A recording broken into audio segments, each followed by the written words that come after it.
Welcome to EPIC's Communication Skills for Challenging Conversations, a professional development training presented by EPIC. Every person influences children. We're here to help those that serve youth and their families.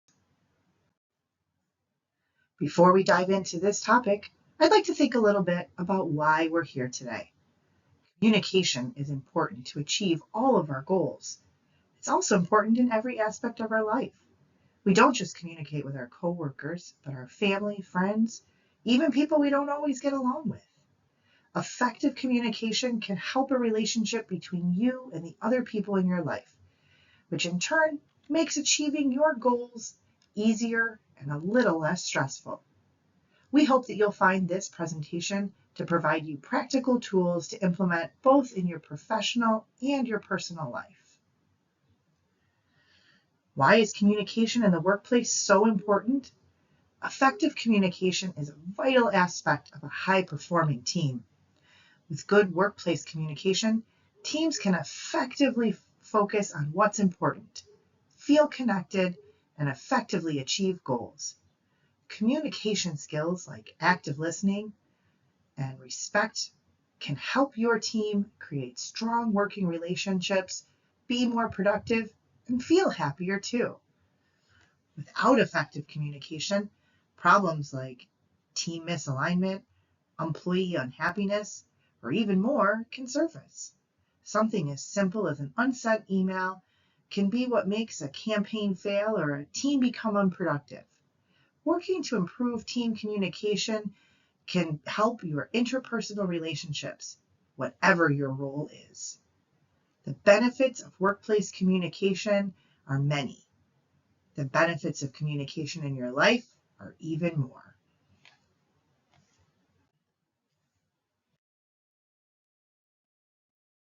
For a minute, I'd like you to think about what word comes to mind when you hear that someone is having a challenging conversation. Are those words negative or positive? Can you think of a time that you have been in a challenging conversation? How did the outcome make you feel? Today, as part of your training, we're going to go through some best practices for effective communication, ways to engage in a conversation, getting conversations started, overcoming detours in a conversation, how to use open-ended communication, and tips and tools for communication strategies.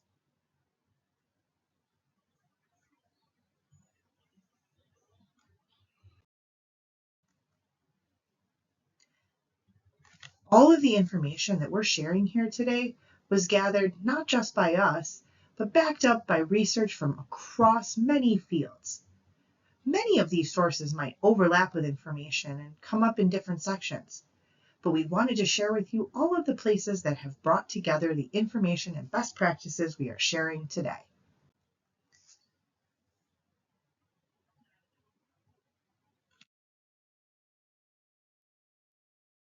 All communication includes nonverbal cues. In fact, up to 90% of communication is nonverbal. Nonverbal things include body posture, facial expressions, even the tone of your voice. People can gain a lot of information not just by what you say, but how you say it. For a moment, I would like you to listen to a set of instructions. What does it look like when someone asks you for information? Just listening to your conversation can sometimes tell you what's happening, but it might not. For instance, if I ask you to put your hand on your nose, but I touch my ear, are you going to do what I say or what you see? If I ask you to stop and close your eyes, are you going to be able to listen, or are you going to feel uncomfortable with your eyes closed in front of people? Often, if we see people with their arms crossed, it might make us think that they're not listening to us. If you are in a room with another person, I'm going to ask you to pause the video and try giving each other a set of directions. but pay attention to what the other person is doing with their facial expression and body language. The other thing to know is that some of those body language and nonverbal cues can be triggers for how we feel as well. When we are frustrated or angry, we're not as smart as we are when we're calm. The back of our brain takes over and focuses on things like fight or flight, freeze, and we are focused on surviving, and our nervous system sees what's happening as a threat instead of letting us make wise choices. It's why after an argument with someone, while you're calming down or replaying the event, you might actually think of the right thing to say. So if you feel a conversation is getting heated, know your triggers and feel confident to create a boundary by taking a breath, counting to 10, or even saying something like, "This is important to me. I need a minute to process. Can we schedule a time to talk about this later?" Be sure to actually schedule that time. Don't just walk away and not come back to address the issue.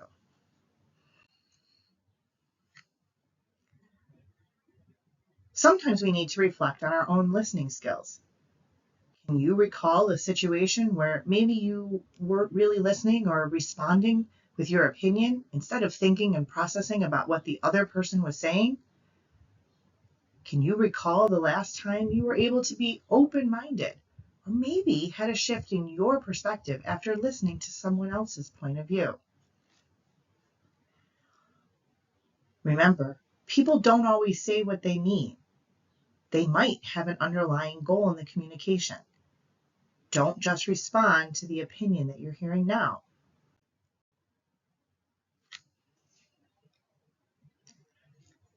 We're going to look at some ways to engage in positive communication.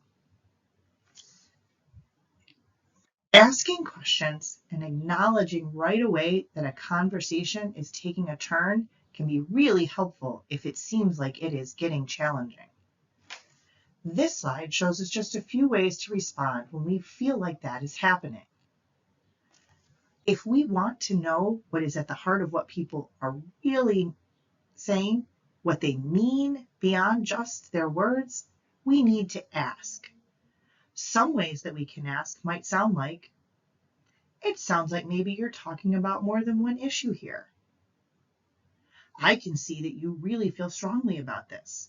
Let's set up a time to talk more so I can understand how you feel. I'm confused. Can you clarify this for me?"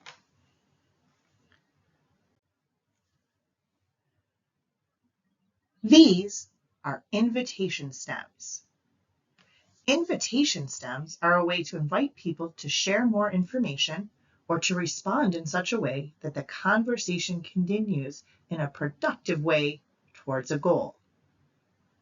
These sentence starters can help you get more information and can help change the conversation when it is getting challenging. Invitation stems include, "What if we?" and then offer a solution.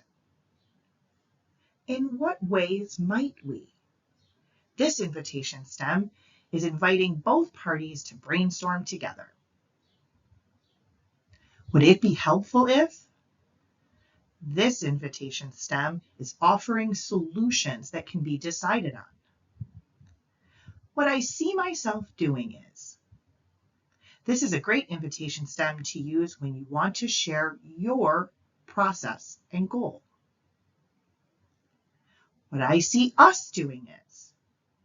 Use this invitation stem when you're going to work with the other person to achieve the goal together and are setting action steps. "Does it make sense too?" This invitation stem is a great way to clarify problems.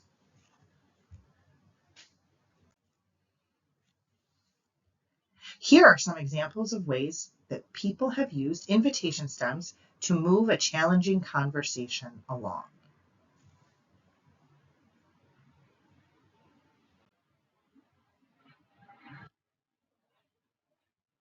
Invitation stems give information about the actual next steps to achieving a goal.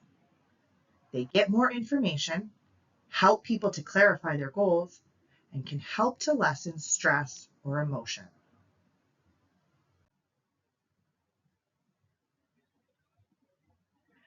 Now, this is a great time for you to pause the video.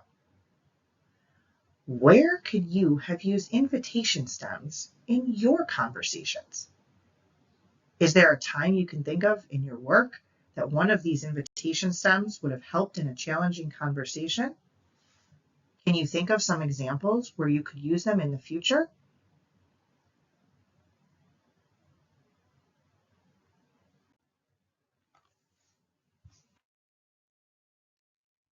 When it's time to get a positive conversation started, we are going to focus on the 6 Ps. First, whenever possible, prepare for your conversation. What do you want to come out of this interaction? What information do you need to speak with? Have you run through what you might say? You can even practice ahead of time. Gather the information ahead and prepare some sentences or invitation stems to move the conversation along. Next, let's think about the place of the conversation. If possible, and if this conversation is just sort of happening naturally, make sure that you are in a private or appropriate location. And if not, see if you can move. Just as an aside, if you need to have a conversation with a coworker or something that might cause some communication challenges, we might want to look for a time and a place that doesn't involve the rest of our team. This is a great opportunity to put something specific on the calendar and immediately letting your staff know that this isn't really a problem. It's just an opportunity for a conversation in a neutral space.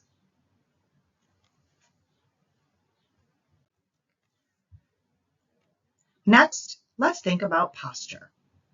Let's come back to what we were talking about with nonverbal communication or body language. Are our arms crossed? Have we fixed our face or have a scowl?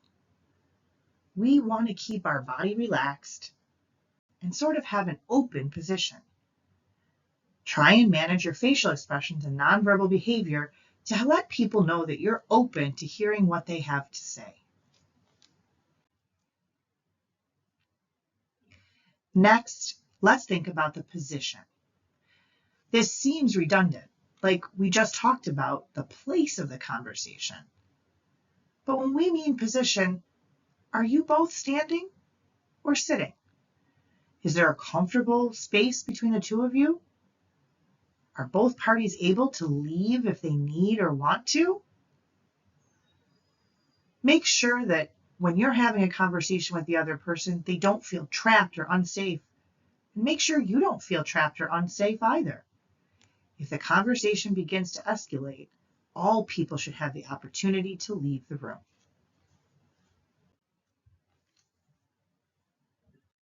Next, we're going to focus on being polite. You know the old saying, you catch more flies with honey than with vinegar. And that's often true. Politeness can go a long way. Make sure you check in with them during the conversation, especially if it wasn't really planned or scheduled. Is this a good time for them to talk? Do they have enough time to devote to this conversation right now? Are they having a challenging day or a struggle with their tasks? Those are things that can impact how communication flows and what they might say back to us. Now is a good time to check in. Depending on the situation, we might want to reschedule later. We always want to start the conversation with a positive tone. What's at stake? Do we know what our goals are? Try not to interrupt. We always want to be non-judgmental. Two-way communication means we both have the opportunity to speak and be heard.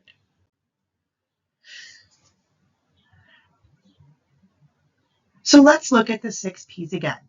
Preparation, place, posture, position, polite, and positive. Again, think back to challenging conversations that you have been a part of and identify which P could have been a helpful tool to impact that conversation in a more positive way.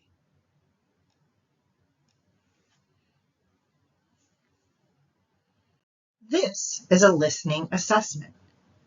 It gives us a chance to think about how we listen during a conversation.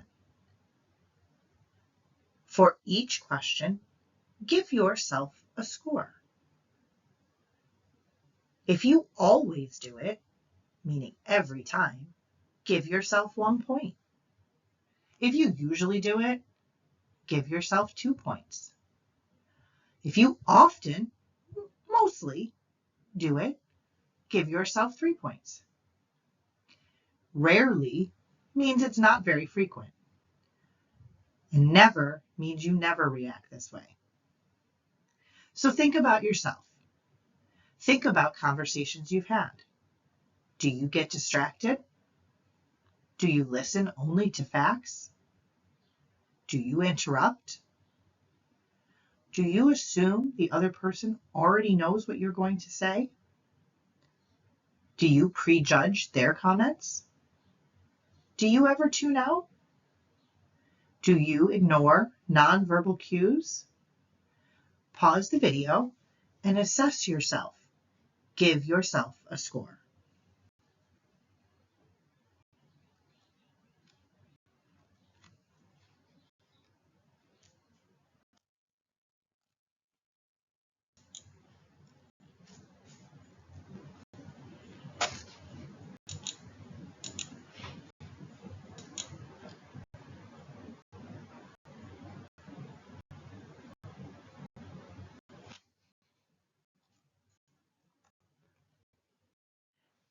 Great. Now let's take a minute to look at how you scored yourself. If you have a score of 31 to 35, you're a very effective listener. If you have a score of 21 to 30, you're a good listener. If you have a score of 14 to 20, you're working on it.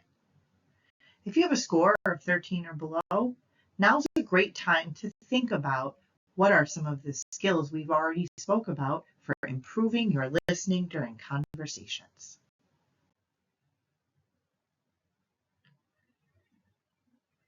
In the same way that we want to prepare to have a good conversation with invitation stems and opening ideas, we also need to plan for overcoming detours when challenges arise. Often, we might accidentally give people a reason to stop communicating. We don't want to become uncooperative.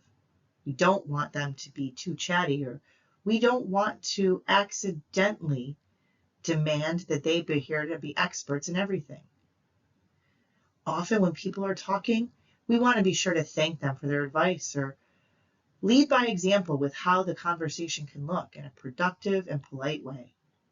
Always reflect respect, but trust your instincts when it's time to pause and come back to the conversation later. We really want to say what we're thinking in a way that tells people what really matters. For instance, we might have been involved in a conversation when someone shot down one of our ideas, and that might have made us feel a certain way, like we couldn't be heard. Now, can you think of a time when your idea wasn't utilized, but you were heard and felt like your ideas were considered? Those interactions can actually be more positive. So let's look at some communication shutdowns. We want to avoid these because they stop the conversation from achieving a goal. Alternatives can help the conversation to continue to go and two people to work together. Instead of, don't be ridiculous, we can say, that's a creative idea. Tell me more. Instead of, we don't do things that way, we can say, that's a new approach. I'd like to learn more about what you have in mind. Instead of, we've never done that before, we can say, I haven't thought of taking that approach. Can you tell me how that would work?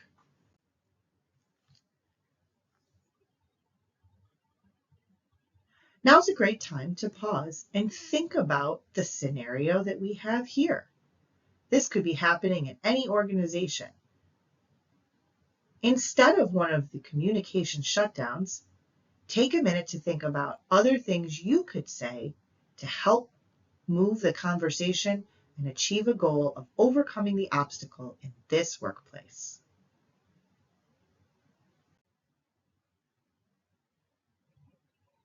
Now we're going to look at some communication strategies. Well, many people have heard of open-ended questions. These are questions that do not simply allow for yes or no. Open-ended communication lets people share more information, share how they're feeling, or gain more understanding of the topic.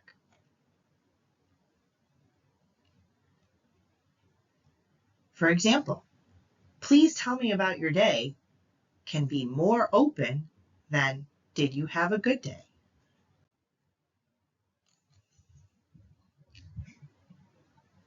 The next time you are with someone in your work or personal life, you can try this open-ended communication practice.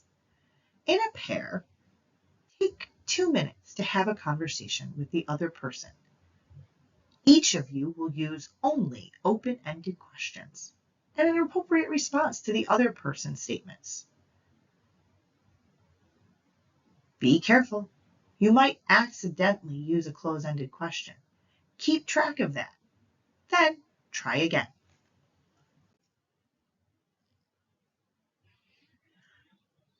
Don't forget that feedback is an important part of effective communication.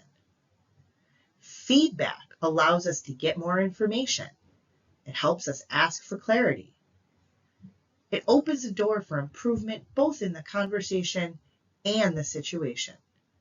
But be careful, feedback can be effective or ineffective depending on how we use it. We're going to look at a few statements. After you see the statement, pause the video and think about whether that statement was effective or ineffective. And maybe think about why that feedback was serving a purpose in that conversation. Let's look at the following feedback sentences. Again, our goal is to see, is this effective communication, giving feedback that shares information and opens up more conversation? Or is this ineffective feedback, ways that might actually detour or worse, stop the conversation?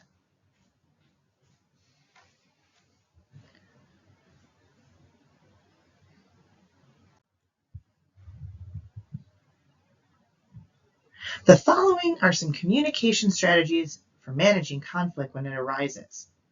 Sometimes, even when we've used all of our skills, we might accidentally have a conflict during the conversation. Using these strategies, we can hopefully get back on track.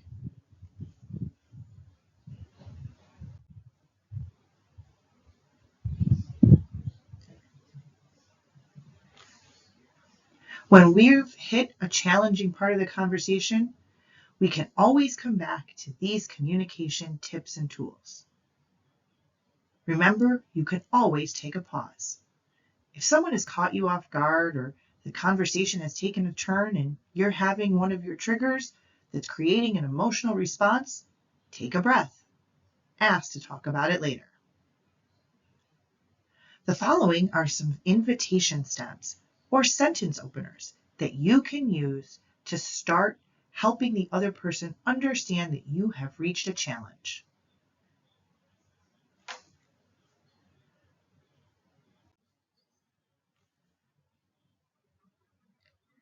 The best thing to do when you need more information is to ask questions. We want to inquire, to know more. Asking questions helps improve our understanding. We also want to take a moment to reflect. What are the feelings or ideas that have been shared, both yours and the other person's? And we want to acknowledge what we've heard.